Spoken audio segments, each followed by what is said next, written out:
إذا كنت في الدنيا عن الخير عاجزا فما أنت في يوم القيامة صانع. العليم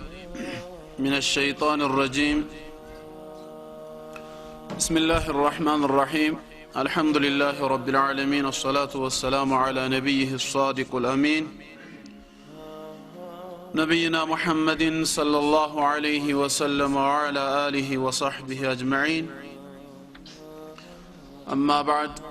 فسلام الله عليكم ورحمته وبركاته. الحمد لله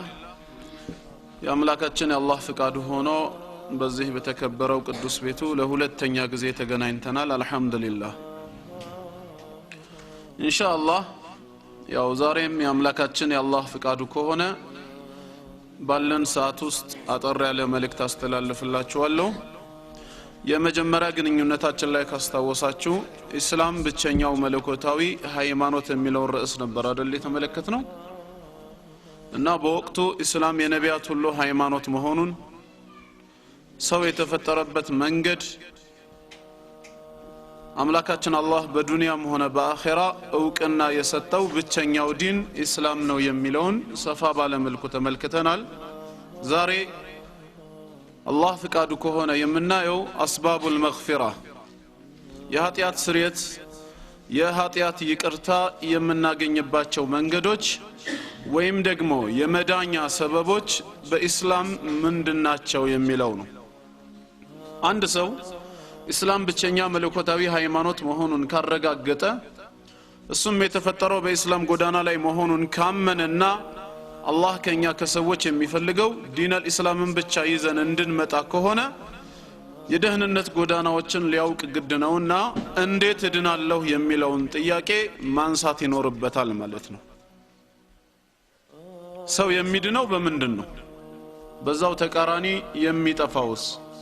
ይሄ ዋናና አንገብጋቢ የሆነ ርዕስ ነው። ምናልባት የሌላ እምነት ተከታዮች መንገድ ላይ ይዘዋችሁ በኢየሱስ እመን ትድናለህ ብለው ያውቃሉ የተባለ አለ? ሳትፈሩ ተናገሩ። አለ? በነፍስ ወከፍ ማን አለ እስኪ እንደዛ የተባለ? አንተ ምን ብለህ መለስክላቸው? ኢየሱስ ይወድሃል ቢሉህ ምን ትላቸዋለህ? እንዴ እኛም እንወደዋለን ማለት የለብንም እንዴ? አንወደውም እንዴ? አላህ ከላካቸው ነቢያት መካከል አንድ ነው። አንተን መንገድ ላይ አስቁመው ሙስሊም ነህና በኢየሱስ እመን ትድናለህ ሲባል ልጅ ለእናቷ ምጥ አስተማረች እንደሚባለው እኮ ነው ጉዳዩን ካስተዋልከው። ዒሳን ለሙስሊሞች ማስተዋወቅ እንዴት ይቻላል ነው ጥያቄው። አምላካችን አላህ በቁርአን ማንነቱን ዘርዝሮ ነግሮን ለሱ ሊኖረን የሚገባ አመለካከት ምን እንደሆነ በሰፊው አስተምሮን እንደገና በዒሳ እመኑ ማለት ምንድነው ትርጉሙ? ሐቂቃ ግን በጣም ያሳዝናል። ከአንዳንድ ወንድሞች የሚሰጠው ምላሽ ምንድነው? ዞር በል ከዚህ ትላንት በሰልባጅ የገባ ሃይማኖት ይዘህ እንዴት ትለኛለህ ይባላል። ይሄ እኮ መልስ አይደለም፣ ስድብ ነው። እስላም ደግሞ ስድብን አይፈቅድም። በያዝነው ዲን በእምነታችን እርግጠኞች ከሆነን ሐቅ ነው ብለን የምናምን ከሆነ ቢያንስ የራሳችን ምላሽ ሊኖረን ይገባል። በእግር ኳስ ጨዋታ ላይ እንኳን ሰውየው ወይም ያ ቡድን ጎል ማግባት ካልቻለ ቢያንስ ይከላከላል አይደለም እንዴ? እኛ እምነታችንን ለሰዎች እንኳን መስበክ ሞራሉ በውስጣችን ከሌለ ኢማናችን ከደከመ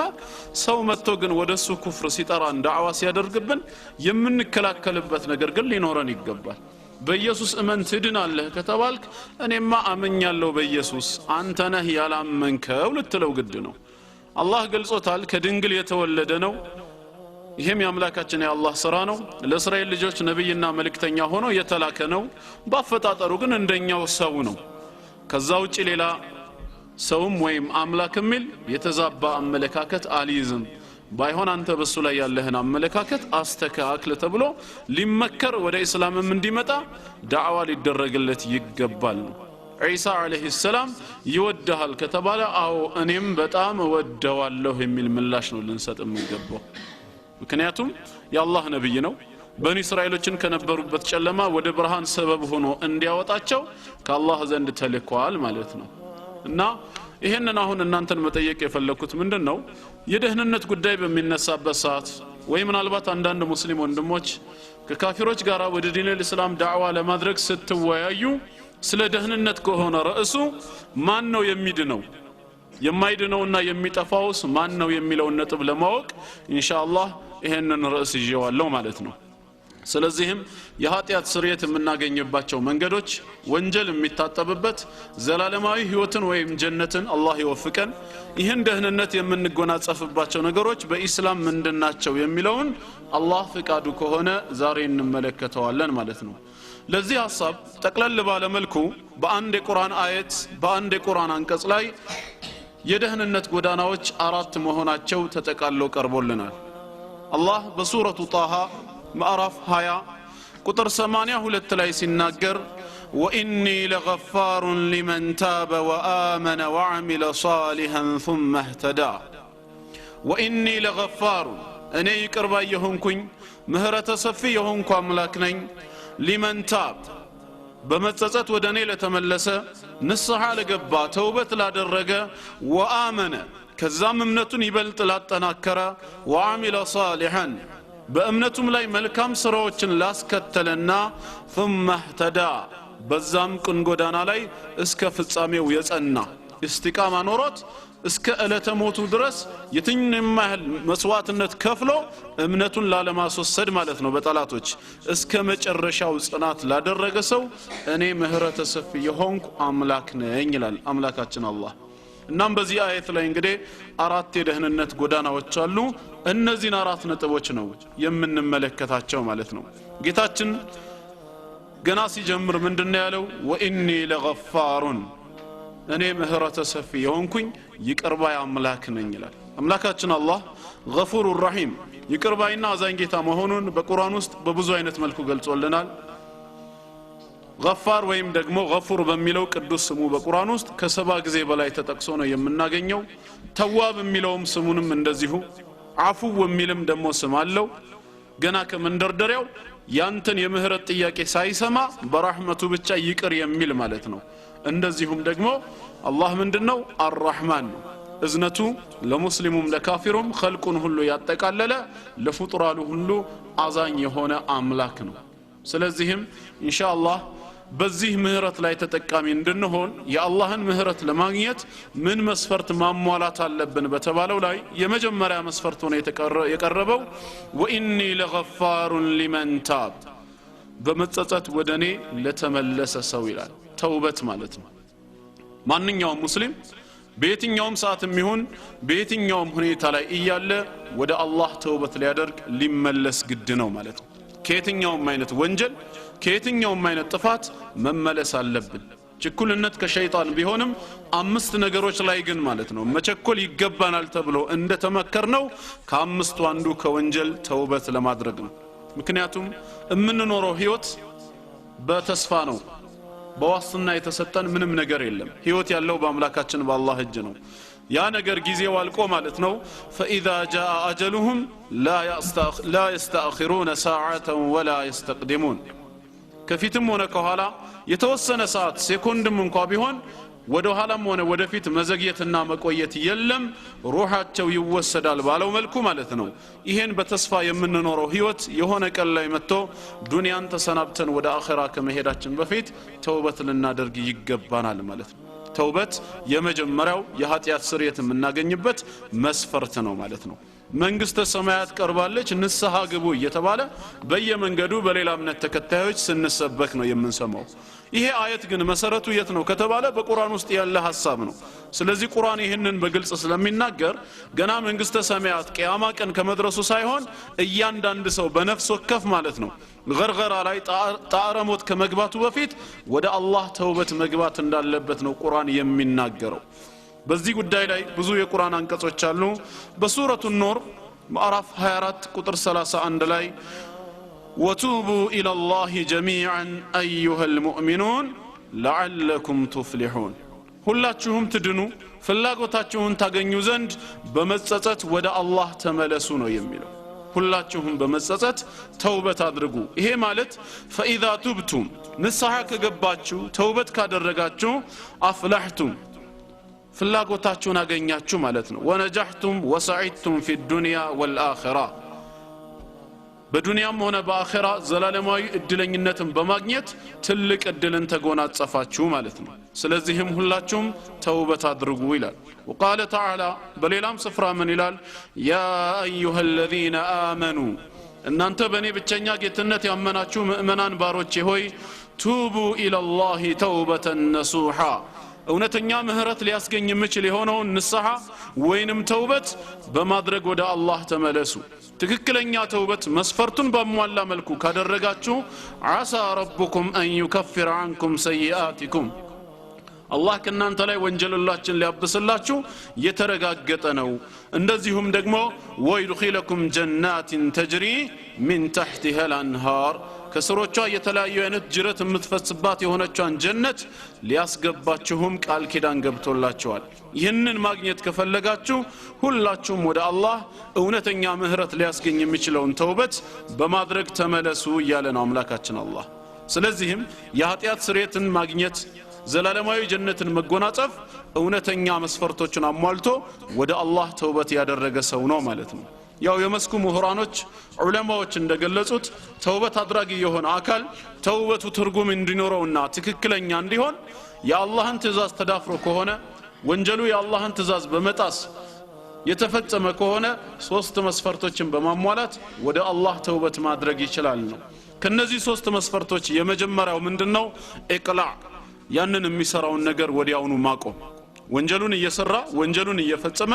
አላህ በማይወደው ተግባር ላይ ሆኖ ማለት ነው ወደ አላህ ተውበት አድርጌያለሁ ተመልሻለሁ ማለት አይቻልም ግዴታ ያንን ወንጀል ወዲያውኑ ማቆም ይገባዋል ይሄ የመጀመሪያው ነው ይህንን ካደረገ በሁለተኛ ደረጃ ምን ይጠበቃል ከሱ ነደም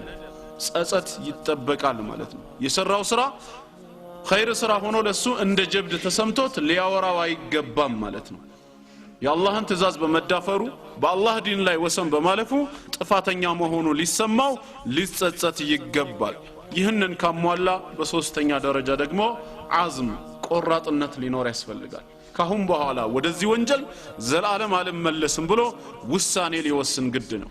ነገ ከነጎዳ ግን ይመለሳል ወይስ አይመለስም የነገው ጌታ አላህ ብቻ ነው የሚያውቀው ዛሬ ላይ ግን እሱ ተውበት በሚገባበት ሰዓት ካሁን በኋላ ዳግመኛ ወደዛ ወንጀል ላይ መለስ ቆራጥ ሊሆን ይገባል ማለት ነው ነገ ግን ሰው ነውና አሁንም ተሳስቶ ሊመለስ ይችላል ወይንም ደግሞ አቋሙ ጠንክሮ ኢማኑ እየበረታ ሲመጣ ከዛ ወንጀል ሊሸሽ ይችላል ዋናው ነገር በተውበት ሰዓት ግን ቆራጥነት መኖር አለበት ይሄን ሶስት መስፈርት ግለሰቡ ካሟላ አምላካችን አላህን ይቅርታ ቢጠይቅ አላህ ምህረቱ ሰፊ የሆነ አምላክ ነው የተፈጸመው ወንጀል ከሰዎች ጋር የሚገናኝ የሰዎችን ሐቅ በመውሰድ ከሆነ በአራተኛ ደረጃ እንደ ተጨማሪ የሚያደርገው ያ የወሰደውን ነገር ሊመልስ ግድ ነው ማለት ነው ካልቻለም ባለቤቱ ጋር ሄዶ ጊዜ እንዲሰጠው ሌላ ቀን እንዲመልስለት ካልሆነም ያንን የማይችል ከሆነ ደግሞ ከባለቤቱ ይቅርታን ማለት ነው እንዲያገኝ ማድረግ መቻል አለበት ስለዚህም ተውበት በእስላም ይህንን ይመስላል ማለት ነው ሁላችንም ወደ አላህ በመመለስ ተውበት በማድረግ የኃጢአት ስርየት ልናገኝ ይገባናል በሌላ አየት ላይ በሱረቱ አዕራፍ ቁጥር 153 ላይ ወለዚነ አሚሉ ሰይአት እነዚያ መጥፎ ስራዎችን የሚሰሩ ሰዎች መጥፎን ስራን ከሰሩ በኋላ ثم تابوا من بعدها ከወንጀላቸው በኋላ ወዲያው ተጸጽተው ማለት ነው ወንጀለኛ መሆናቸውን አምነው በመጸጸት ወደ አላህ የተመለሱ ሰዎች ወአመኑ እምነታቸውንም እንደዚሁ ያጠናከሩ ኢነ ረበከ من بعدها ጌታ ከነሱ ስተትና ጥፋት ከተውበታቸውም በኋላ ለገፉር ረሂም ይቅርባይና አዛኝ የሆነ አምላክ ነው ይላል ይቅርባይና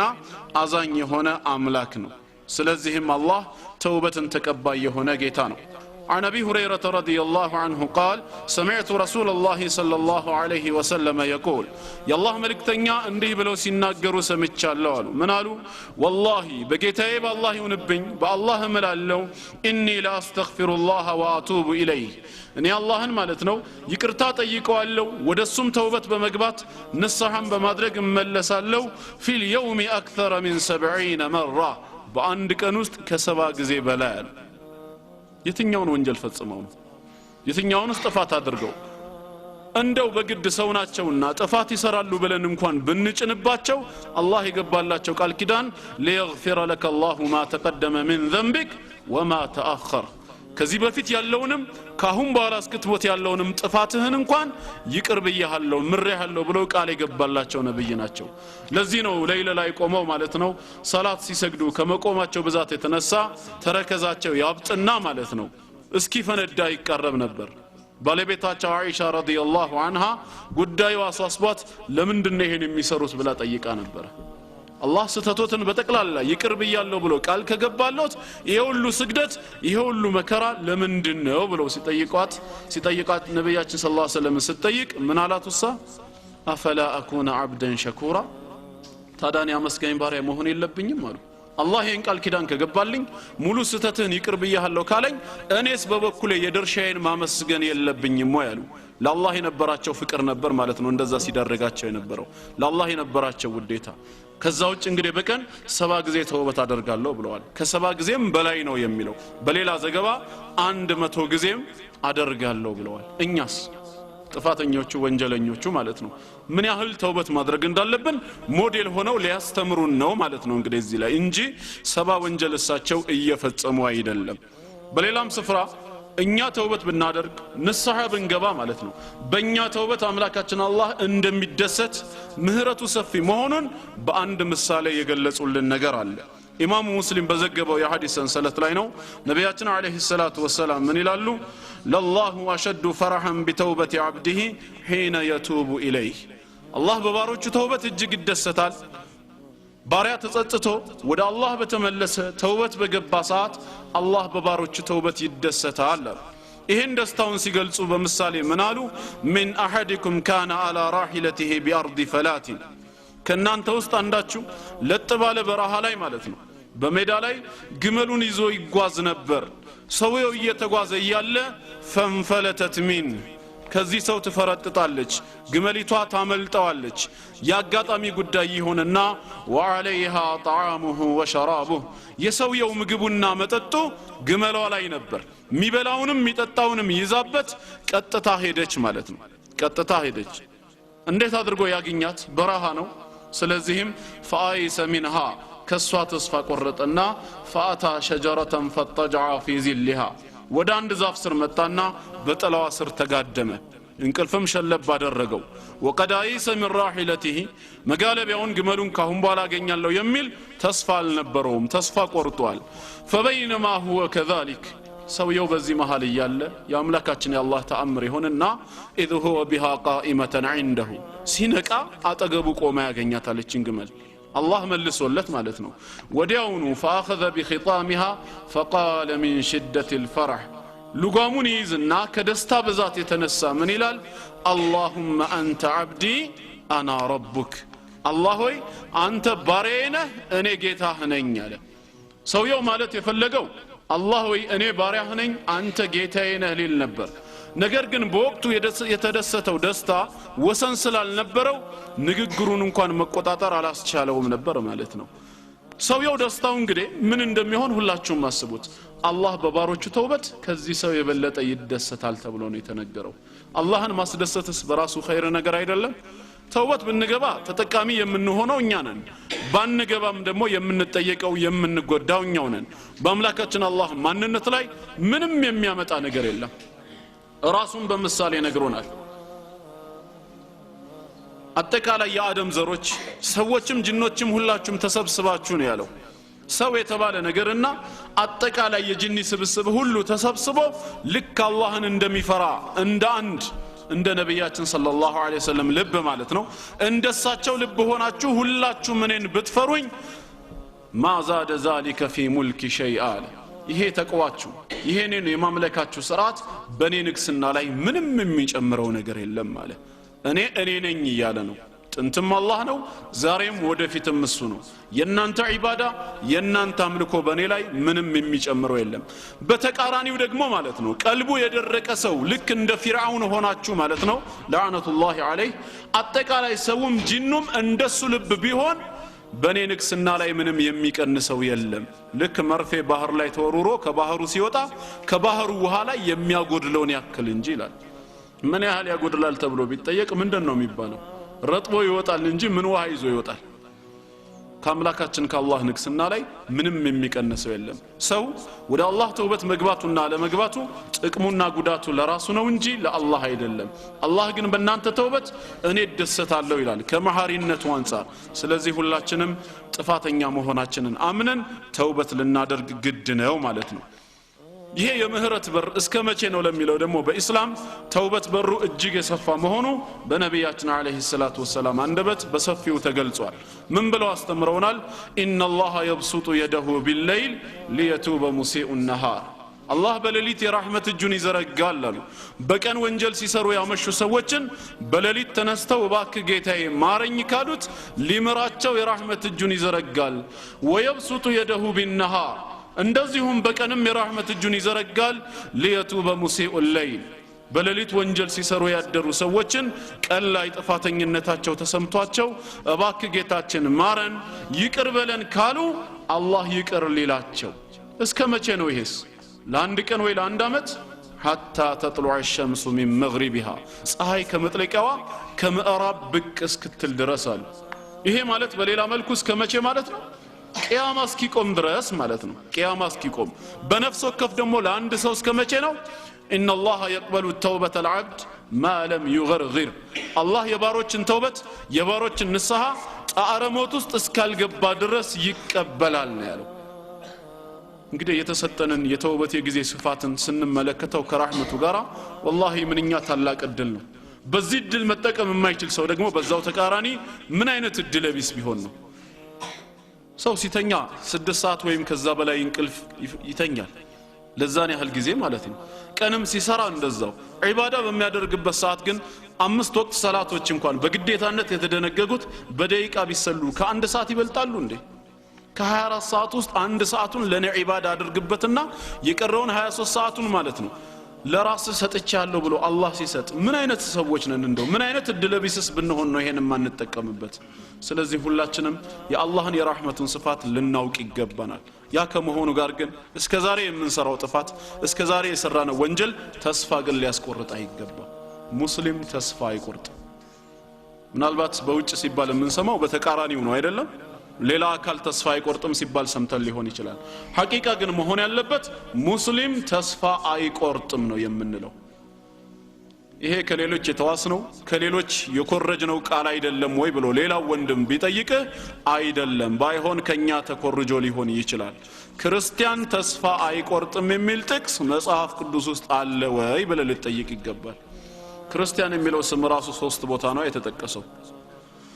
እናንተስ ተስፋ እንዳትቆርጡ የሚል የቁርአን አንቀጽ አለ ወይ ከተባለ ታዲያ በሱረቱ ዙመር ምዕራፍ 39 ቁጥር 53 ላይ አላህ ማን ነው የሚያናገረው ሙስሊሞችን ካልሆነ? ቁጥር 53 ላይ ቁል ያ ዒባዲየ الذين اسرفوا على انفسهم እናንተ በነፍሶቻችሁ ላይ ወሰን ያለፋችሁ ድንበር የጣሳችሁ ምእመናን ባሮቼ ሆይ ይላል።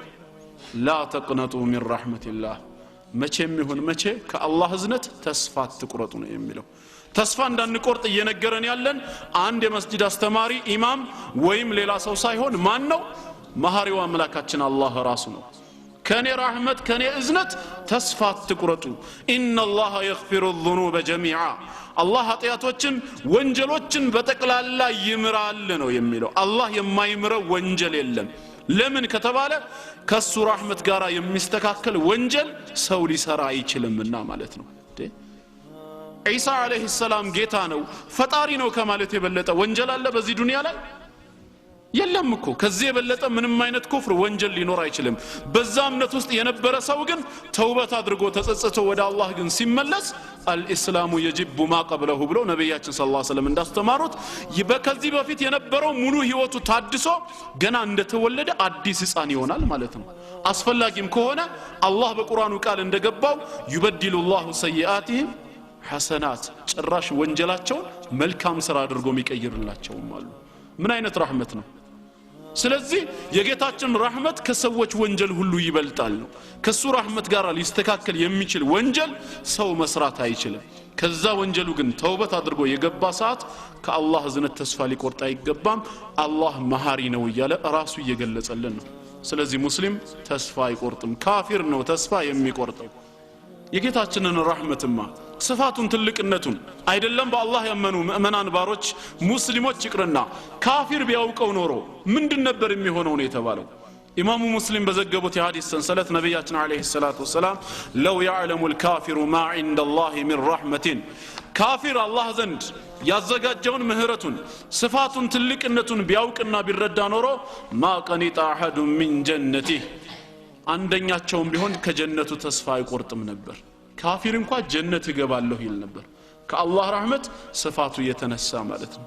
ስለዚህ የጌታችን ምህረት እጅግ በጣም ሰፊ ነው በዚህ ሰፊ እድል ሁላችንም ልንጠቀም ይገባናል ታላቅ ኤግዚቢሽን ባዛር ተዘጋጅቷል ከቀን 5 እስከ 8 ለ3 ቀን ብቻ ይካሄዳል ሲባል ስንቶች እንደምሽቀዳደሙ ታውቃላችሁ ለጌታችን ምህረትስ ለመሽቀዳደም በተሰጠን ሀያት ውስጥ ለምን እንዘናጋለን አምላካችን አላህ በርግጥ ገፉር ረሂም ቢሆንም ሸዲዱል ዒቃብ መሆኑንም ደግሞ ልንዘነጋ አይገባማ ቅጣቱም የበረታ ነው ስለዚህ ከያዘን መውጫ መንገድ የለብንምና እንዳንያዝ ራሳችንን አሁንም ወደ አላህ ማሸሽ ከኛ ግድ ነው ማለት ነው ስለ ጌታችን ምህረት ስለሱ እዝነት የትኛው ተወርቶ ነው የሚያልቀው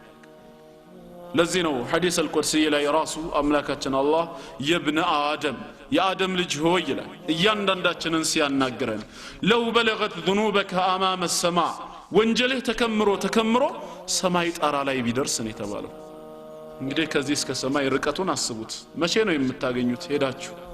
ማንንም ሊደርስበት የማይችል ነው ወንጀልህ ተከምሮ ሰማይ ጣራ ቢደርስ አለ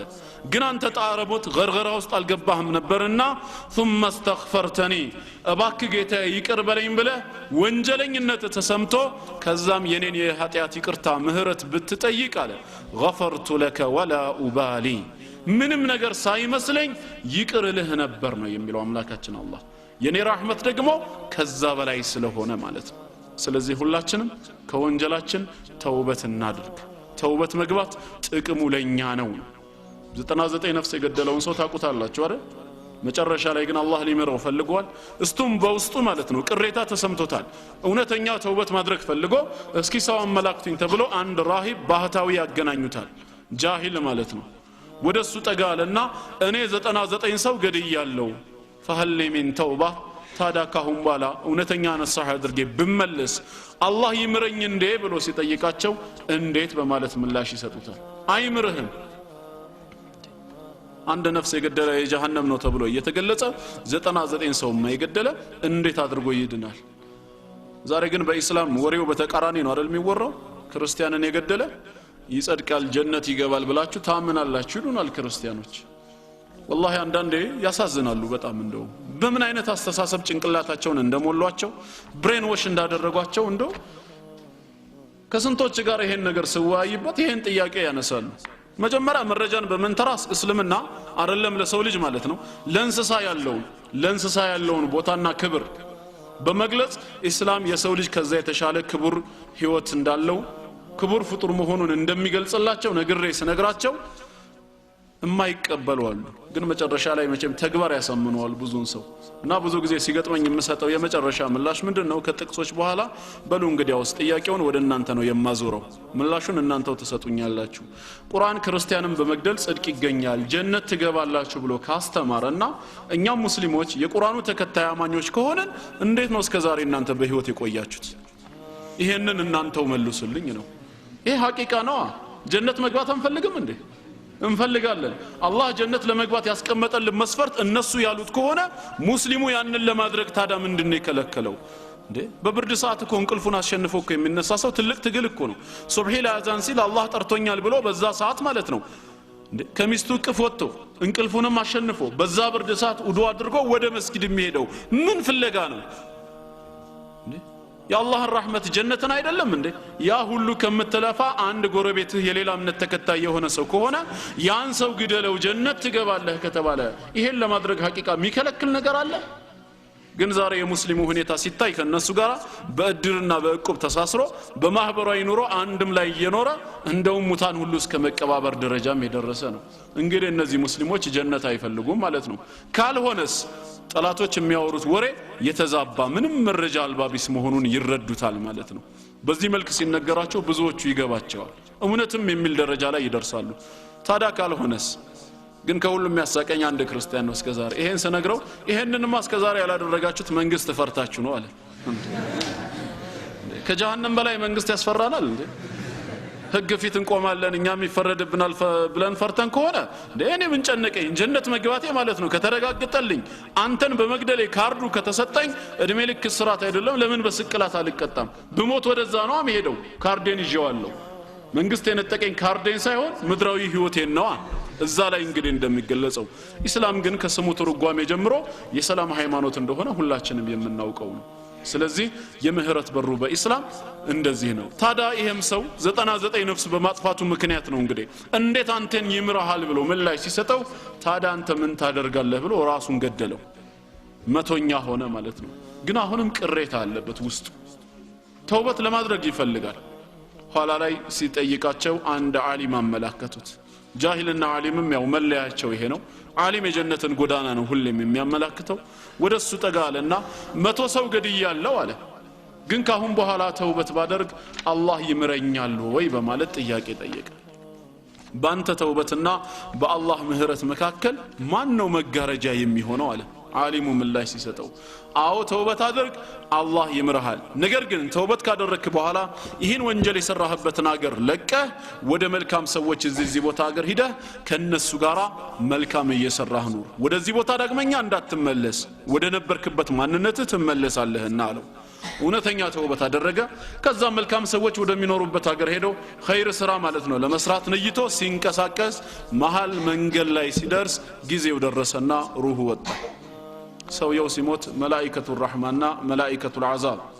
የጀነትና የጀሃነም መላእክቶች መጡ ይሄን ሰው ለመውሰድ ማለት ነው ታዲያ የጀነት መላእክቶች ምን አሉ ይሄ ሰው ወደ አላህ የተመለሰው ተውበት አድርጎ ነው ስለዚህም ቀጥታ ጀነት ይገባል ሲሉ የጀሃነም ዘበኞቹ ደግሞ በዚህ ዱንያ ላይ ጀነት ለማስገባት የሚያስችለውን ምንም የሰራው ኸይር ስራ ስለሌለ ይሄ ሰው ጀነት መግባት አለ ጀሃነም መግባት አለበት አሉ አምላካችን አላህ ሶስተኛን መላእክት በሰው አምሳል ማለት ነው እንደ ሽማግሌ ዳኛ አድርጎ ላከላቸው ምን አላቸው ይሄ መላእክት ባይሆን አለ ወንጀል የሰራበትን ሀገር ለቆ ወደ መልካም ሰዎች ሀገር ለመሄድ ተውበት አድርጎ ማለት ነው እየተንቀሳቀሰ ያለ ስለሆነ ሩሁ የወጣው እስኪ የሄደበትን ርቀት ለኩትና ከሁለቱ መሬቶች ወደ ቀረበው ተወስዱታላችሁ አላቸው ሰውየው ደግሞ መሃል ላይ ነው የሞተው ግን انما امره بين الكاف والنون ተዛዙሁን በማለት የሚፈጸመው አምላካችን አላህ ጥንትም ሰማይና ምድርን ሲያዛቸው እንቢተኝነት የለባቸውም قالتا اتينا طاعين ታዛዦቹንን መጣን ነው የሚሉት እንቢተኝነት የሰው ባህሪ ነው ስለዚህ መሬትን ምን አላት በቅዱስ ቃሉ አንድ ስንዝር ወደ መልካም ሰዎች ቅረብ ያላት ሲለኩት አንድ ስንዝር ወደ ጀነት ሰዎች ቀረበ በዛ ሰበብ ምክንያት ይዘውት ወደ ጀነት ገቡ ኦሬዲ ሰውየውን ጀነት ያስገባው ተውበቱ ነው ንስሐው ነው ነገር ግን እዛ ቦታ ላይ ስላለው ነገር እልባት ለመስጠት ወደ መልካም ሰዎች መሆኑንም በተግባር ለማሳየት አንድ ስንዝር አላህ እንድትቀርብ አዘዛት ማለት ነው ስለዚህ ይሄ ሁሉ የሚያሳየን ምንድነው ተውበት በእስላም ውስጥ ያለውን ደረጃ ነው ማለት ነው ሌላ የመጨረሻ አንድ ሐዲስ ለመጥቀስ ቡኻሪና ሙስሊም በዘገቡት የሐዲስ ሰንሰለት አቢ ሁረይራ ረዲየላሁ ዐንሁ ሲናገር አን ረሱላህ ሰለላሁ ዐለይሂ ወሰለም ቃል የአላህ መልእክተኛ እንዲህ አሉ አለ ነብያችን ሰለላሁ ዐለይሂ ወሰለም ምን አሉ يضحك الله سبحانه وتعالى الى رجلين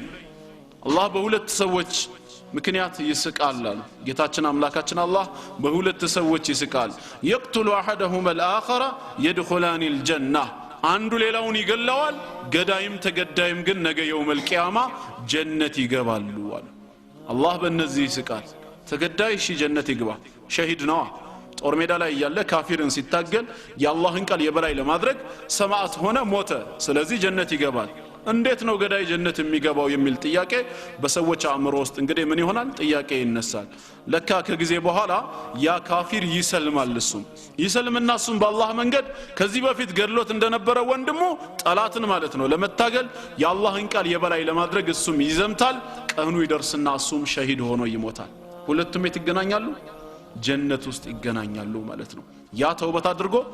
የነበረበትን ኩፍር ትቶ ወደ እስላም በመምጣቱ ሰበብ ማለት ነው እና እስካሁን የተጠቀሱት ነጥቦች በተክላላ የተውበትን ደረጃ የሚገልጹ ናቸው ስለ ተውበት እጅግ ብዙ ማለት ይቻላል አላ ኩሊ ሐል አምላካችን አላህ በገባው ቃል ኪዳን መሰረት የመጀመሪያው መዳንን የሚፈልግ ሰው የኃጢአት ስርየት የሚገኝበት መንገድ ተውበት ነው ወኢኒ ለገፋር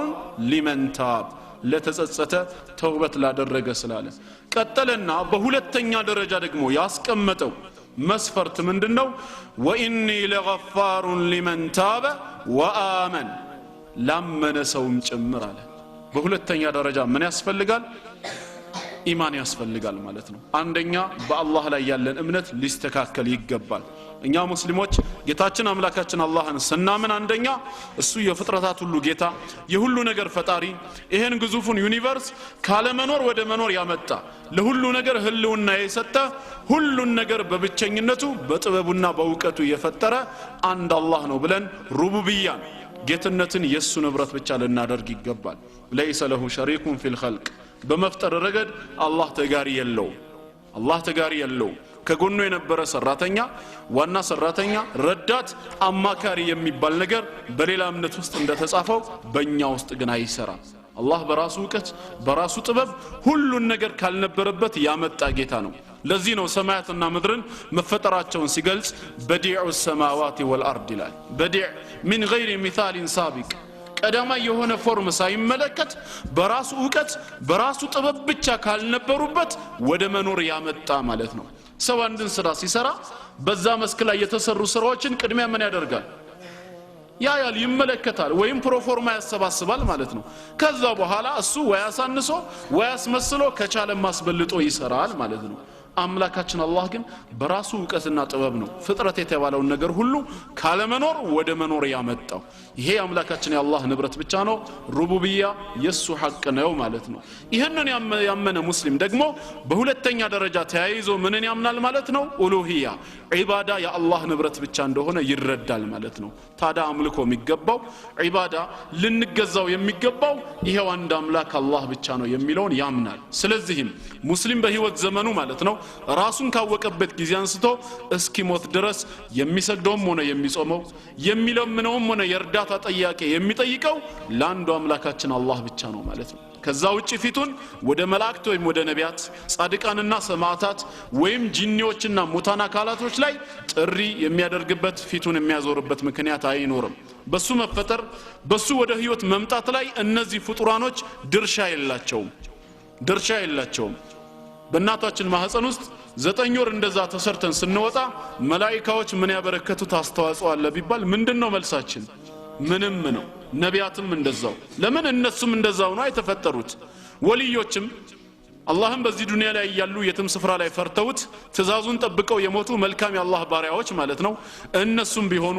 ሌሎችም ቢሆኑ በእኛ መፈጠር ላይ ድርሻ የላቸውም ታዳ የፈጠረንን አላህ ስናመልክ ድርሻ ማበጀትስ አግባብ ይሆናል ማለት ነው አይሆንም ማለት ነው የፈጠረን አንድ አላህ ከሆነ የምናመልከው አንድ አላህን ነው ማለት ነው የምንለምነው አንድ አላህን ነው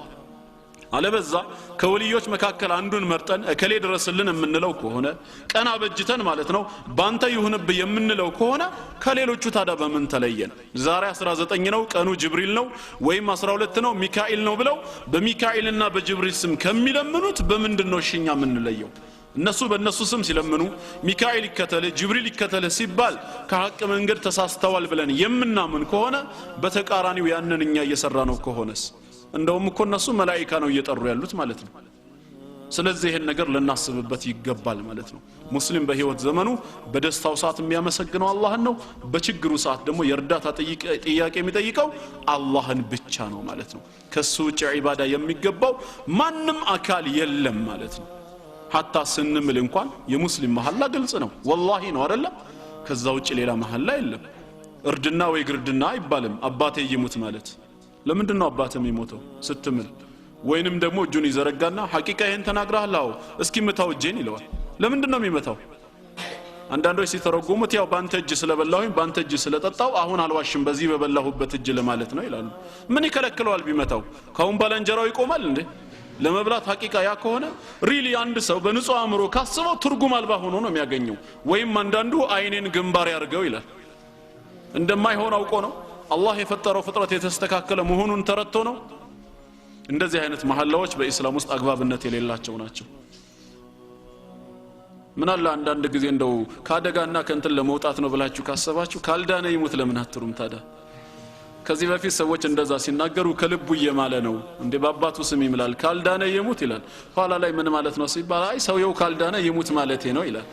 ያው መሞቱ አይቀርም ስለዚህ ካልዳነ ይሙት እያልኩኝ ነው ይላል። ሙስሊም ከማለ ግን ወላሂ ቢላሂ ተላሂ በጌታዬ በአላህ ይሁንብኝ ብሎ በሱ ቅዱስ ስም ነው የሚምለው። ምክንያቱም መሐላ ማለት ለምናከብረው ከፍ ለምናደርገው ነገር የሚሰጥ መግለጫ ነው። ከጌታችን በላይ ክብር ያለው ማንም ስለሌለ እምንምለው አላህን ነው ማለት ነው። ስለዚህ በጌታችን ስም እንምላለን ወረበል ከዕባ በከዕባ ጌታ በአላህ ይሁንብን ብለን በሱ ቅዱስ ስም ብቻ ሙስሊም ይምላል። ስለዚህ ዒባዳ የአምላካችን የአላህ መብት መሆኑን ልናምን ይገባል። በሶስተኛው ጎን ደግሞ በአላህ ማመን ምንን ያካትታል? ይህ አምላካችን አላህ ማለት ነው ለሁል አስማኡል ሑስና ወሲፋቱል ዑላ የተዋቡ ስሞች አሉት እንደዚሁም ሙሉ የሆኑ ባህሪያቶች አሉት። በስሞቹና በባህሪያቶቹ ማመን ግድ ነው። አምላካችን አላህ የሙሉ ባህሪ ባለቤት ነው። ለይሰ ከሚስሊሂ ሸይ እሱንም የሚመስል አንዳችም ነገር የለም። ወሁወ ሰሚዑል በሲር ሰሚም ተመልካችም ነው። ይሰማል ያያል ነገር ግን እንደኛ ብለን በፍጹም አናመሳስለውም። ሰውን በመልኩና በአምሳሉ ፈጠረ እንደሚሉት አናደርገውም። ይህንን ማመን የሙስሊሞች መሰረታዊ የእምነት ግዳጅ ይሆናል ማለት ነው። ሁለተኛው ወአመነ ላመነ ሰው ብሎ ስላስቀመጠ በአላህ ላይ ያለን እምነት ሊስተካከል ይገባል። እንደዚሁም በመላእክቶችም እናምናለን እኛ ሙስሊሞች። አላህ ከብርሃን የፈጠራቸው መንፈሳዊ ቅን አገልጋዮች መለኮታዊ ራእይን ከአላህ ተቀብለው ወደ ነቢያት የሚያደርሱ ልዩ ልዩ የሥራ ድርሻ ያላቸው በትእዛዙ ቀጥ ያሉ የማያምፁ ስፍር ቁጥራቸውን በተመለከተ ግን ከአላህ በስተቀር ማንም ሊያውቃቸው የማይችል ከአላህ በስተቀር ማንም ሊያውቃቸው የማይችሉ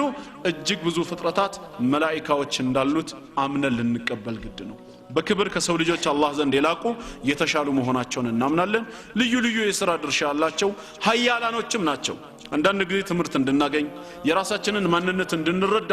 አላህ በቁርአኑ ነብያችን ሰለላሁ ዐለይሂ ወሰለም ደግሞ ሰሂህ በሆነ ሐዲስ ላይ ትምህርትን ይሰጡናል ማለት ነው። ትልቅነታቸውን እየተመለከትን ራሳችንን እንድናይ ማለት ነው። አንዳንድ የአካል ጤና መጠበቂያ ወይ ደግሞ ስፖርት ነው የተወሰኑ ነገሮችን ሰው ይሰራና ከኔ በላይ ማን አለ የሚል ሰው ስለ መላእክት በሚማርበት ሰዓት እሱ ማን እንደሆነ የሚረዳበት ጊዜ ይመጣል። مثلا ነብያችን ሰለላሁ ዐለይሂ ወሰለም ከአርሽ ተሸካሚ መላእክቶች መካከል ስለ አንዱ እንድናገር ተፈቀደልኝ አሉ። ይሄ መላእክት ማለት ኢስራፊል አለይሂ ሰላም ነው። ታዲያ ሲናገሩ ምን አሉ? ከጆሮ ጫፍ አንስቶ እስከ ትከሻው ድረስ አሉ። ከጆሮ ጫፍ እስከ ትከሻው እስቲ ገምቱ ስንት ሜትር ይሆናል ብላችሁ ታስባላችሁ? እንደው ትልቅ ቢሆን ተመልከቱ እንግዲህ ወይ 10 ወይ 20 ወይ አንዱ ደግሞ ምን ጨነቀኛው በሳሳተን ብሎ 1000 ሊለው ይችላል። ትልቅ ቁጥር ልጥራ ነው አይደል? والله ግን በጣም የሚገርመው ነብያችን አለይሂ ሰላቱ ወሰለም በሜትር አይደለም ለክተው የነገሩን። ትልቅነቱን ሲነግሩን በጊዜ ነው የለኩት። በዚህ ምድር ላይ በጊዜ የሚለካ ነገር አለ? በሳይንስ ምርምር ራሱ ከዋክብቶች ካልሆኑ በስተቀር እስከዛሬ ድረስ ማለት ነው ከዋክብቶች በኪሎሜትር የተደረሰበት የለም። አልፋ ሴንቸሪ ብቻ ነው ከፀሐይ ቀጥሎ ለምድራችን ቅርብ የሆነ ኮከብ እሱም 4 ላይት ይር ተብሎ በብርሃን አመት ነው የተለካው። እንደምን አንጻራዊ በማድረግ ወደ ኪሎሜትር ሲቀይሩት 42 ቢሊዮን ኪሎሜትር ነው የተባለው። ያም አንጻራዊ በሆነ መልኩ ነው። ታዲያ ስለዚህ ታላቅ መላእክት ነብያችን ሰለላሁ ዐለይሂ ወሰለም ما بين شحمة اذنيه الى عاتقه ከጆሮ ስስ አንስቶ እስከ ትከሻው ድረስ ያለው ርቀቱ አሉ مسيرة 700 عام 700 አመት ያስኬዳል። አሁን ተመለሱ እንግዲህ ቅድም ወደ ተባለው ነገር ካሁን በኋላ ቢሊየን ኪሎሜትር ወይ ትሪሊየን ኪሎሜትር ብንለው ከዚህ ጋር ራሱ ምን ማለት ነው? አመት ነው የተገለጸው። 700 አመት ያስኬዳል ነው የተባለው። በምንድነው የምንጓዘው? በቀላሉ በፈረስ ጉዞ እንኳን ቢባል 700 አመት ማለት ምን ማለት ነው? ጭንቅላታችን ለማሰብ ራሱ 700 አመት ይፈጅበታል ማለት ነው ርቀቱን ለመድረስ። ምን አይነት ትልቅ መላእክት ቢሆን ነው? ራሱ ከሰባት ሰማይ በላይ ነው፣ እግሩ ደግሞ ከሰባት ምድር በታች ነው የተባለው ትልቅነቱን ሲገልጹት። ግን እንደዚህ ኃያል መላእክት ሆነው من عذاب ربهم مشفقون ከጌታቸው ቅጣት የተነሳ ተጨናቂዎች ናቸው የተባለው። يخافون ربهم من فوقهم الله ከነሱ በላይ ሲሆን ይፈሩታል ይንቀጠቀጣሉ። ويفعلون ما يؤمرون አድርጉ የተባሉትን ሁሉ ያደርጋሉ ተባለ። እኔስ ማን ነኝ ማለት አይመጣም ታዲያ በዚህ ሰዓት? እኛ ከዚህ መላእክት አንፃር ማንነን? እስኪ ድርሻችን የጎመን ዘር ፍሬ ይሞላል? እንዴት ሆኖ ነው የሚሞላው? ምክንያቱም የጎመን ዘር ፍሬ ተደርድሮ እኛን ቢሞላ በዛ ቁጥር ልክኛ ብንባዛ አሁንም የሱን 1 ሚሊዮን እንኳን መሆን አንችልም የዚህን መላእክት የፈጠረን አላህስ እነሱን ያዘጋጀው አላህስ ሰው ታራ በአላህ ትእዛዝ ላይ ሲኮራ ማን ሆኖ ነው እንግዲህ በሉጥ አለይሂ ሰላም ዘመን አመፀኞቹን ለማጥፋት ያ መላእክት የወሰደው እርምጃ ምንድን ነበር በወቅቱ የነበረውን ከተማ መሬቱን ህዝቦቹን ከአጠቃላይ ከግንባታዎቹም ከእንስሳዎቹም ጋራ በክንፉ ጫፍ ነበር ያነሳው ሲያነሳም እስከ ተወሰነ ቦታ አይደለም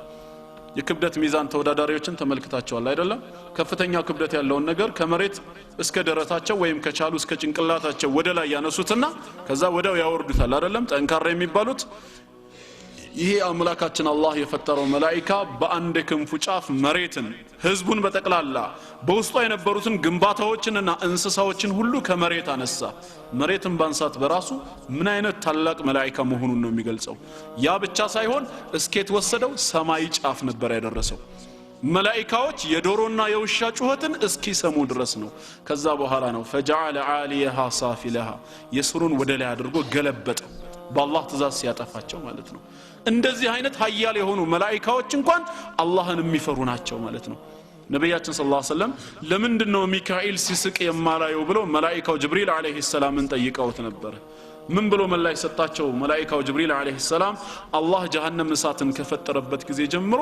አንድም ጊዜ እንባው ደርቆለት አያውቅም አንድ ቀን እኔ አምጬው ወደ ጀሃነም እሳት ቢከተኝስ ብሎ ከስጋቱ የተነሳ ይላል ይሄ ታላቅ መላእክት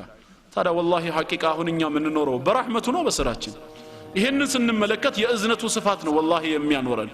ፀሐይ ይወጣልን ያለው ዝናብ እየዘነበልን ያለው ይሄ መልካም ስራችን ዒባዳችን አይደለም ማለት ነው የሱ ረህመት ነው ስለዚህ አሁንም ይሄ ረህመት ከላያችን እንዳይነሳብን ተውበትና ኢማን ወሳኝነት አለው ማለት ነው እምነታችንን እናድስ እንማር ዲነል እስላምን ምን ላይ እንደቆምን እንወቅ ነገ ከራሳችን ከወንድሞች ከእህቶችም አልፈን ሌሎች ወገኖች ወደዚህ ወደ ህይወት ብርሃን እንዲመጡ ካሉበት ጨለማ እንዲወጡ ሰበብ ልንሆን ይገባል ስለዚህ ኢንሻአላህ ለዛ ሰበብ መሆን የሚቻለው ሰው ሲያውቅ ነው እናም ኢማን ወሳኝነት አለው ማለት ነው በሶስተኛም ደረጃ ኢማን ውስጥ ምን ይካተታል በነቢያቶች ማመን ማለት ነው አላህ ይላካቸው ነቢያት ሁሉ ነብይነታቸውን አምነን እንቀበላለን ላ نفرق بين احد منهم በማከላቸው አንለይ አይሁዶች ኢሳ አለይሂ ሰላምን ተከትለው ሙሳ አለይሂ ሰላምን ተከትለው ኢሳ ሲመጣ አስተባብለዋል ክደውበታል አወላለዱንም ጥያቄውስ ምልክቱስ ከተው የዝሙት ልጅ ነው እስከማለት ደርሰዋል ነሳራዎች ኢሳን ተከትለናል ብለው ነብያችን አለይሂ ሰላቱ ወሰለም ነብይ ሆነው ሲመጡ ግን አልተቀበሏቸውም እኛ ደግሞ በተራችን እሳቸው ሲላኩልን የእሳቸውን ነብይነት ተቀበለን ከሙሳና ከኢሳ ወይ ከነቢያት አንዱን ያስተባበልነው አለ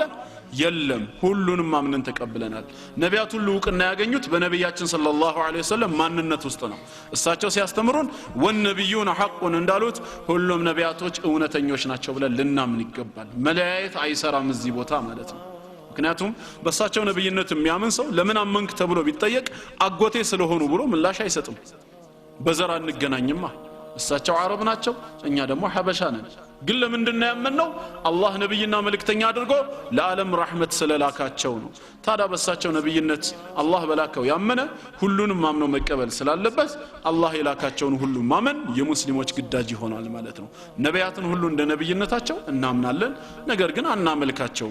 በሶስተኛ በአራተኛ ደረጃ ደግሞ የወረዱ መለኮታዊ መጻሕፍትን ማምነን እንቀበላለን ከቁርአን በፊት ቀደምት መለኮታዊ መጻሕፍቶች ለህዝቦች መሪ ሆነው ማለት ነው ለነቢያቶቹ ተሰጥተዋል ነገር ግን እነዛ መጻሕፍቶች የአላህ ጥበቃ ስላልተደረገላቸው ተበርዘዋል ተደልዘዋል ሐቅ ከባጢል ጋር ተደባልቆ ይሄው ዛሬም እስከ ዘመናችን ቆይተዋል ብለን እናምናለን ቁርአን ግን የመጨረሻና ብቸኛው መለኮታዊ መጽሐፍ ስለሆነ እስከ ቂያማ ቀን ድረስ ሌላ የሚላክ ነብይ የሚወርድ መጽሐፍ ስለሌለ አላህ በዚህ ኡማ ላይ ማስረጃውን ለማቆም ቁርአኑን እንዳወረድኩት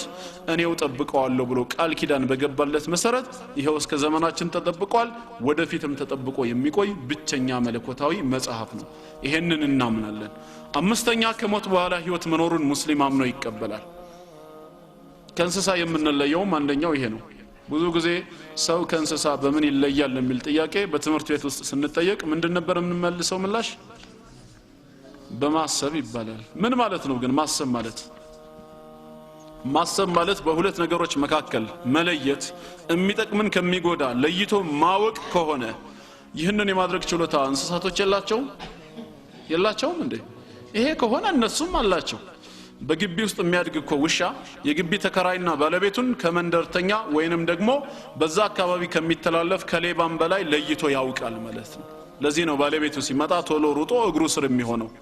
ይህንን መለየት ይችላል። መልካም የሰራለትና ያልሰራለትን መለየትና ማወቅ ይችላል። እኛ ግን እንደ ሙስሊምነታችን ትልቁ ልዩነታችን ይሄ አይደለም ነው የምንለው። አንደኛው ልዩነታችን የተፈጠርንበት ዓላማ ነው። እነሱ ሲፈጠሩ ለሰው ልጆች ግልጋሎት ነው የተፈጠሩት። ህግና ስርዓት አልተበጀላቸውም። هو الذي خلق لكم ما في الارض جميعا እንዳለው ለኛው አገልግሎት እንዲሆኑ ተፈጥረዋል። እኛ ግን የተፈጠርነው ለዒባዳ ነው። ኢምቲሃን ፈተና አለ ማለት ነው። አላህን እንድናመልክ በተሰጠን ነፃ ምርጫ እሱን በህይወት ዘመናችን እንድንገዛው ተፈጥረናል። ይሄ ዓላማ ከእንስሳ ይለየናል። ይህንን ዓላማ አንድ ሰው ካላወቀ ካልተረዳ ለምን እንደተፈጠረ ካላወቀ ከእንስሳም የባሰ ይሆናል ማለት ነው። አላህም እንደዚህ አይነቶቹን ነው ኡላኢከ ከልአንዓሚ በልሁም አضል እንደዚህ አይነቶቹ እንደ እንስሳ ናቸው ከእንስሳም የባሱ ብሎ ነው ያወቀው። ቢያንስ እንስሳ ቤቱን ያውቃላ። ሄዶ ከእንስሶቹም ተለይቶ ቤቱ ሲደርስ ይገባል ማለት ነው። ሰው ግን መመለሻውን አያውቅም ማለት ነው። የተፈጠረበትን ዓላማ አልተረዳም። እንደዚህ አይነቱ ሰው ከእንስሳም ይብሳል። ከእንስሳም የምንለየው የተፈጠርንበትን ዓላማ ስናውቅ ነው። ሁለተኛው ደግሞ ዋናው ልዩነታችን ምንድነው? ባዕስ መቀስቀስ አለብን ማለት ነው። ሞተን አፈር ሆነን አንቀርም። እንስሳዎች አፈር ሆነው ነው የሚቀሩት። ቂያማ የለባቸውም፣ ምርመራ የለባቸውም፣ ሂሳብ የለባቸውም። ምናልባት ቀንድ ያለው እንስሳ ቀንድ የሌለውን ወቅቶት ከሆነ ከአምላካችን አላህ ፍጹም ፍትሃዊነት የተነሳ በዛ ነገር ላይ እንኳን ፍትህን ለመጠበቅ ሁለቱን እንስሳ ቀስቅሷቸው ማለት ነው። ቀንድ ላልነበረው ቀንድ ተሰጥቶት በምድር ላይ ቀንድ ያለው ከብት ማለት ነው ወጊውን እንደወጋው እንዲወጋውና ከዛም አፈር ሁኑ እንዲባሉ ካልሆነ በስተቀር ምርመራ ወይም ሂሳብ የሚባል ነገር እነሱ ላይ የለም። የሰው ልጅ ግን ይቀሰቀሳል። ከዛም ጀነት ውስጥ አላህ ከጀነት ሰው ይበለን፣ ካልሆነም ጀሃነም ውስጥ ከእሳት ይጠብቀን ይኖራል ማለት ነው የሰው ልጅ። ይሄ ነው ከእንስሳኛን የሚለየን ዋነኛው ልዩነታችን። ይሄን የሰው ልጅ ካወቀና ከተረዳ እንስሳዎችንም እንዴት አድርጎ ለራሱ ግልጋሎት እንደሚጠቀምባቸው ያውቃል ማለት ነው። ካልሆነ በስተቀር እነሱ ሊገዙትም ይችላሉ። ተግባባን አይደል? ስለዚህ ኢማናችን የተስተካከለ መሆን አለበት። መጨረሻም በስድስተኛ ደረጃ በቀዳ ወልቀድር እናምናለን። በዩኒቨርስ ላይ የሚከናወን ማንኛውም ክስተት በጠቅላላ በአምላካችን አላህ ፍቃድ በሱ ውሳኔ በሱ ቁጥጥርና ዕውቀት ስር ሆኖ እንደሚከናወን ከሱ ፍቃድና ፍላጎት እንደዚሁም ከሱ ዕውቀትና ቁጥጥር ውጪ ሆኖ የሚከናወን አንድም የዩኒቨርስ ክንዋኔ እንደሌለ ሙስሊም ሁሉ ሊያምን ግድ ነው ማለት ነው። ይሄንን አምኖ መቀበል ሁለተኛውን የኃጢአት ስርየት የመዳንን መንገድ የሚያስገኝ ነው ማለት ነው። ምክንያቱም ወኢኒ ለገፋሩን ሊመን ታበ ወአመነ ብሏልና ላመነ ሰው ስላለ ኢማናችን መስተካከል መቻል አለበት ማለት ነው። ሌላው ሶስተኛው ማረጋገጫ ምንድነው? ወኢኒ ለገፋሩን ሊመን ታበ ወአመነ ወዐሚለ ሷሊሃ መልካም ስራንም ላስከተለ ለሰራ ሰው ይላል። ከእምነት ጎን ለጎን ምን ያስፈልጋል? ስራ ያስፈልጋል፣ ታዛዥነት ያስፈልጋል። ሰው በስራ አይድንም በእምነት ብቻ ነው የሚሉም ወገኖች አሉ። ሁልጊዜም እኛው ሙስሊሞች ስለ እምነት ስናወራ እነሱ ምን ይላሉ? መልካም ስራንም እግረ መንገድ ታዛዥነትን ስንገልጽ ሰው በስራው አይጸድቅም ይላሉ። ታዲያ በምንድን ነው የሚጸድቀው? በእምነት ይሉናል። እምነትን ከስራ ገንጥሎ ማሳየት ይቻላል?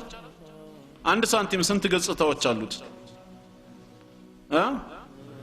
ሁለቱን ገጽታዎች ለብቻ ከፋፍላችሁ አሳዩኝ ብላችሁ የሚያሳየኛል ከናንተ ውስጥ ይቻላል እንዴ? አይቻልም። ኢማንና መልካም ስራ አመለ ሷሊሃት እንዴት ተደርጎ ነው የሚለያየው? እንዴት ይገነጣጠላል? አንዱን ከሌላው እንዴት ለይቶ ማሳየት ይቻላል? እንደው መጀመሪያ ኢማን ማለት በራሱ ትርጉሙስ ምንድነው? የልብ ዕውቅና ብቻ ነው? የዛን ነገር እውነተኝነት ልብ ዕውቅና ሰጥቶ መቀበል ብቻ ነው? ውጫዊ ታዛዥነት የሌለው ነው ኢማን የሚባለው?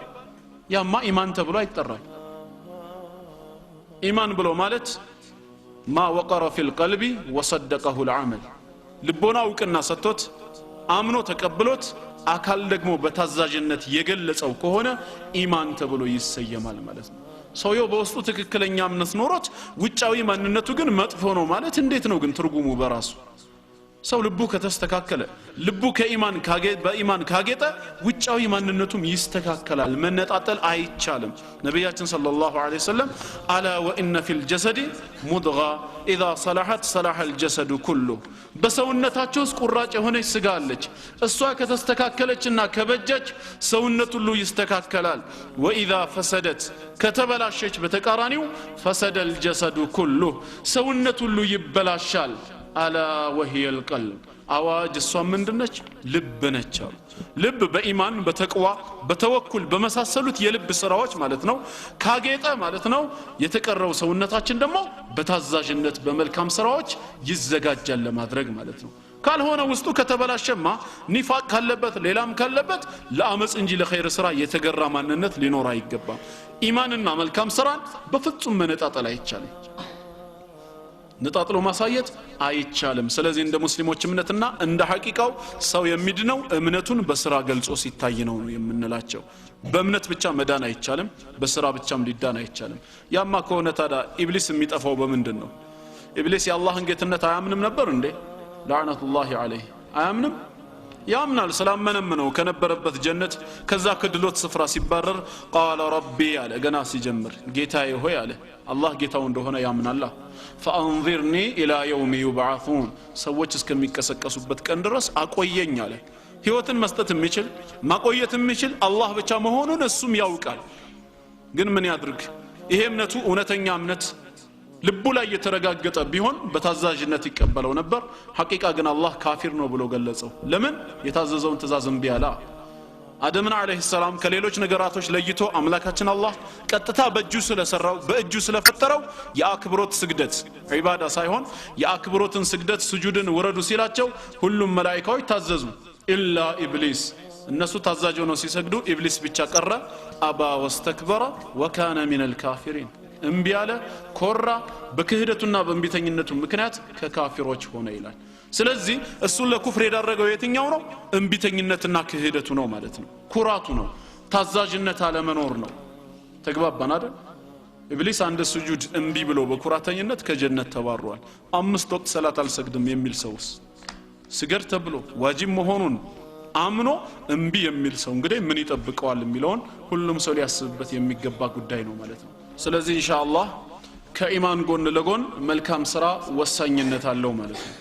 መልካም ስራ በደህንነታችን ውስጥ ወሳኝነት እንዳለው ልንነግራቸው ይገባል ሰው ከእምነት ያገለለ ስራ ሊኖረው አይችልም ለዚህ ነው በቁርአን ውስጥ ወደ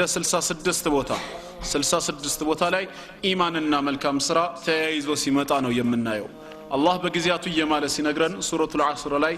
አንድ የተናገረው አለ ሁሉ ነገር ያምላካችን የአላህ ንብረት ነው ሁሉ ነገር በሱ ቁጥጥር ስር ስላለ አላህ በሚፈልገው መማል ይችላል በሚፈልገው ነገር እኛ ግን የሱ ንብረቶች ነን ከሱ ስም ውጪ በማንም አንምልም ስለዚህ ጌታችን ምን አለ ወልዐስር በጊዜያት እምላለሁ አለ ኢነል ኢንሳነ ለፊ ኹስር ሰው የተባለ በጠቅላላ ከሳራ ውስጥ ነው የዳነ የለም ሁሉም ጠፍተዋል አለ ከዚህ ከሳራ ለመዳን ግን የሚችል ሰው ምን አይነት ነው ኢለለዚነ አመኑ وعملوا الصالحات እነዛ ያመኑና መልካም ስራዎችንም የሰሩ ሲቀሩ አለ ከእምነት ጎን ለጎን ስራ መኖር አለበት ማለት ነው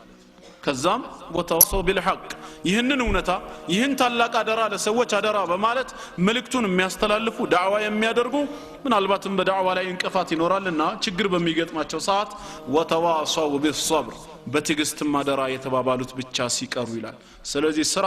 በእኛ ማንነት ውስጥ ትልቅ ለውጥ እንዳለው ልንገነዘብ ይገባል ሰው በእምነትና በስራ ይድናል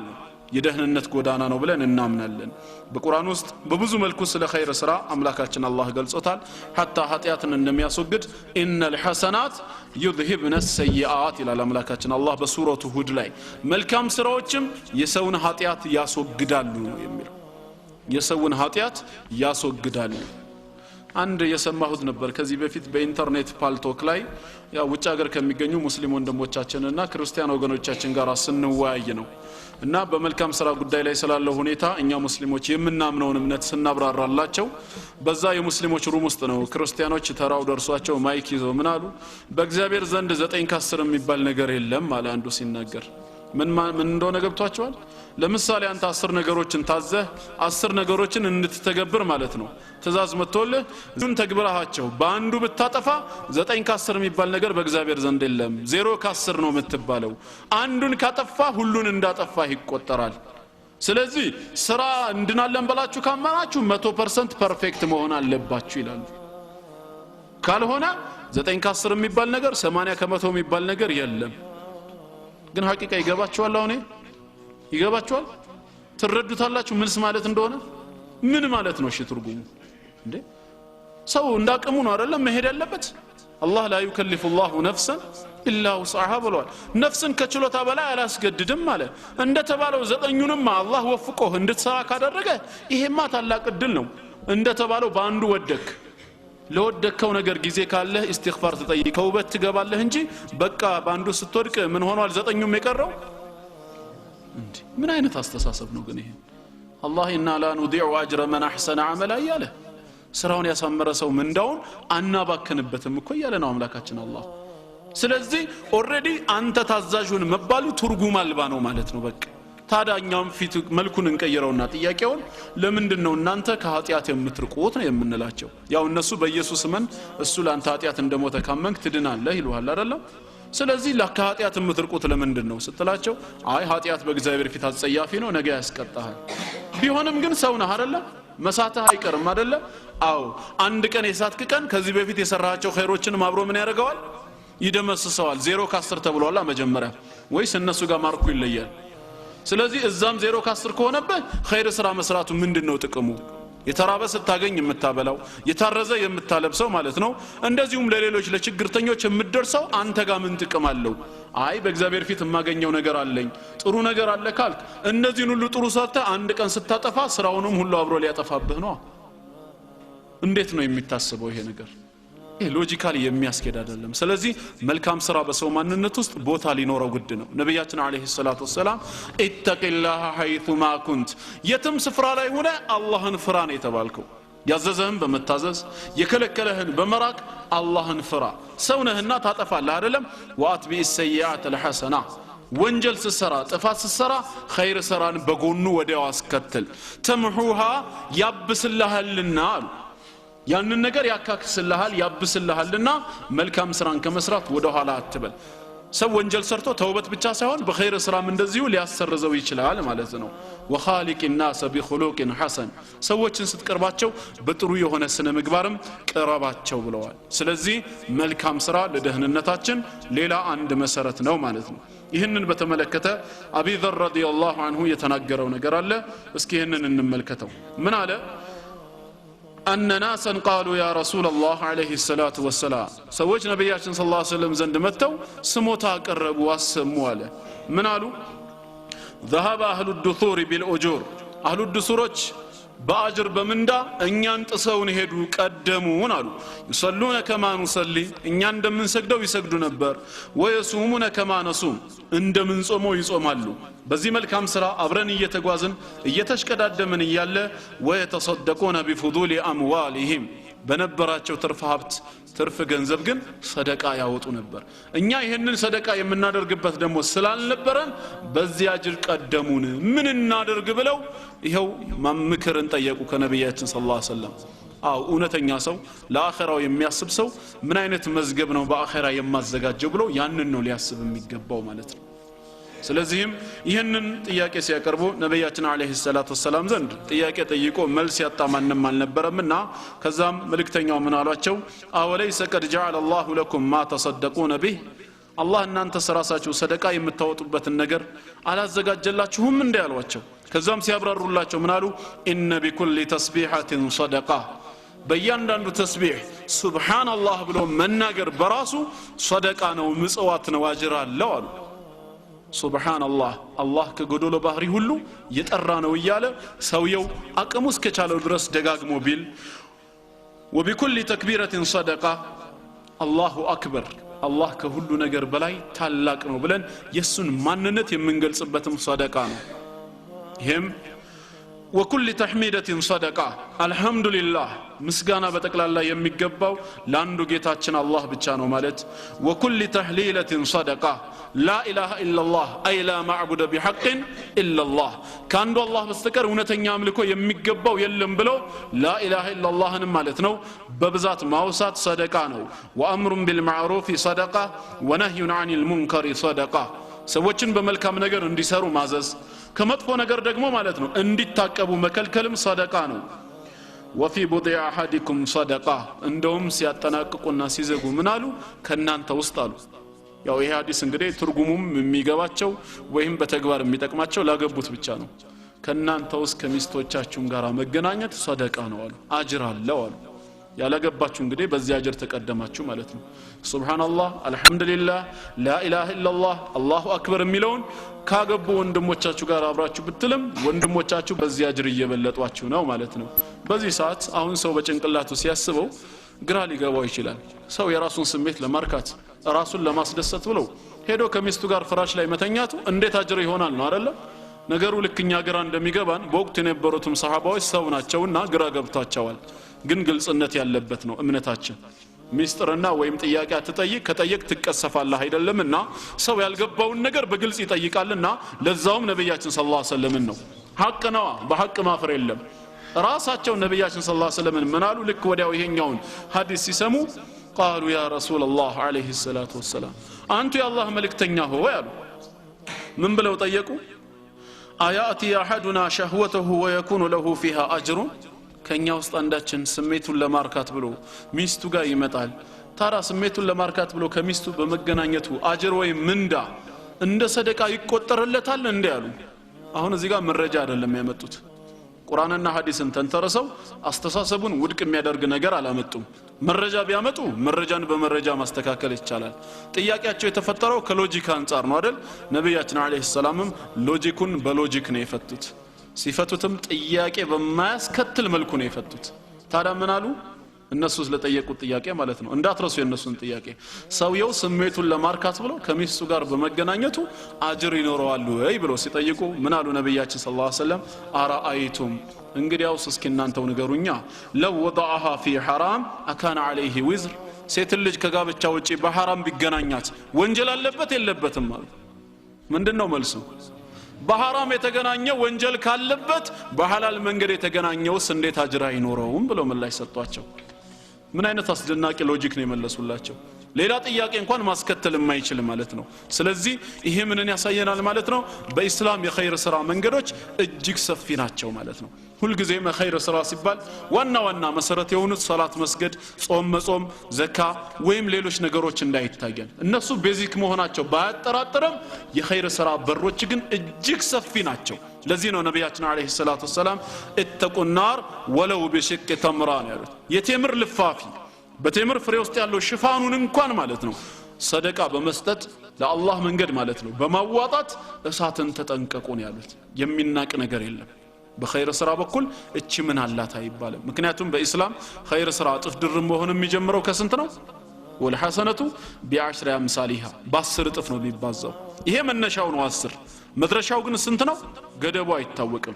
መነሻው 10 እስከ 700 ከዛም በላይ አላህ እንደ ሰውየው ንያ እጥፍ ድርብ አድርጎ ይሰጣዋል እንደው በመንገዳችን ላይ ከአምላካችን ከአላህ ዘንድ አንድን ሐሰና አንድን አጅር ማግኘት ማለት ምን ማለት እንደሆነ ግን እናውቀዋለን ምንድነው አንድ ሐሰና ቁጥሩ አይደለም ሊታየን የሚገባው እዚህ ጋር አንድ መባሉ አይደለም ያ አንድ ምንድነው ነው ከጌታችን ዘንድ የምናገኘው አንድ አጅር ዱንያ ላይ ባለ ነገር ሊተካ ይችላል ነገ የውመል ቂያማ የኸይር ስራ ሚዛኑ ከሸር ስራ ሚዛኑ አንድ ሐሰናት ቢጎልበት የሚሰጣለ እንዴ ዱንያና ዱንያ ላይ ያለው ሁሉ ወደ ገንዘብ ተቀይሮ ልክፈል ቢል የሚያወጣው ነው አይደለም ስለዚህ የጌታችን አንድ ሐሰና ማለት እንግዲህ ዱንያና ዱንያ ከያዘችው ሁሉ የሚበልጥ መሆኑን ልናውቅ ይገባል ማለት ነው ቁጥሩን ሳይሆን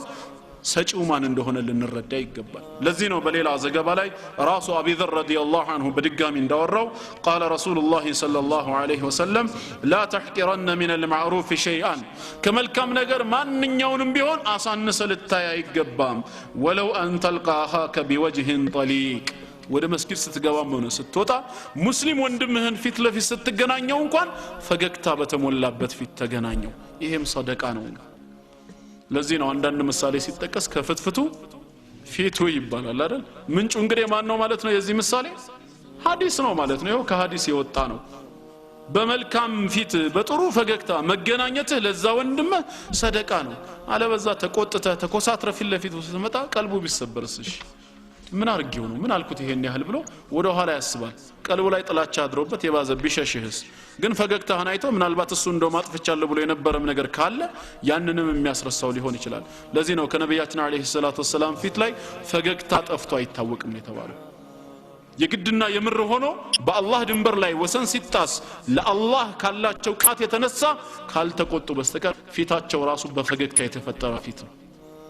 ነገር ግን እንደዛውም ደግሞ በጣም መጨረሻ ጣራይነ ካሳቀንም ስቀው አያውቁ። ፈገግ ሲሉ ጥርሳቸው ይታያል። ቅንጣጤ ጥርሳቸው እስኪታይ ድረስ አንዴ ነው ሁለት ጊዜ ብቻ ነው የሳቁት። ከዛ ውጪ የአኺራውን ሁኔታ ደግሞ ሲታይ ሲታሰብ ጉዳዩ የሚያስቅ አይደለም። ፈገግታ ግን ከሙስሊም ፊት የሚጠፋ መሆን የለበትም። ይሄ ምንድነው? ሰደቃውና ማለት ነው። በሌላም ዘገባ እንደዚሁ ነብያችን አለይሂ ሰላቱ ወሰለም ብዙ የመከሩን ምክር አለ። አንዱን ለመግለጽ ማለት ነው بينما رجل يمشي بالطريق ሰውየው በመንገድ እየተጓዘ እያለ اشتد عليه العطش ውሃጥም በጣም በረታበት። ስሙ እንግዲህ እዚህ ጋር ቅድም ሰዎችን ግደሉ ትጸድቃላችሁ እንደዚህ የሚል እምነት አላችሁ የሚሉ ሰዎች እሺ ለሰው እንደዛ ተብሏል፣ ግን ለእንስሳ የተባለውን አዳምጡ። ሰውየው በመንገድ እየተጓዘ ውሃጥም ይዘውና فوجد بئرا አንድ ጉድጓድ ያገኛል። فنزل فيها فشرب ይወርድና ይጠጣል። ከዛም ጥሙ ይወገድለታል። ثم خرج ከዛም ወጥቶ ሲጓዝ فاذا كلب يلهث ياكل الثرى ውሻ ከውሃጥም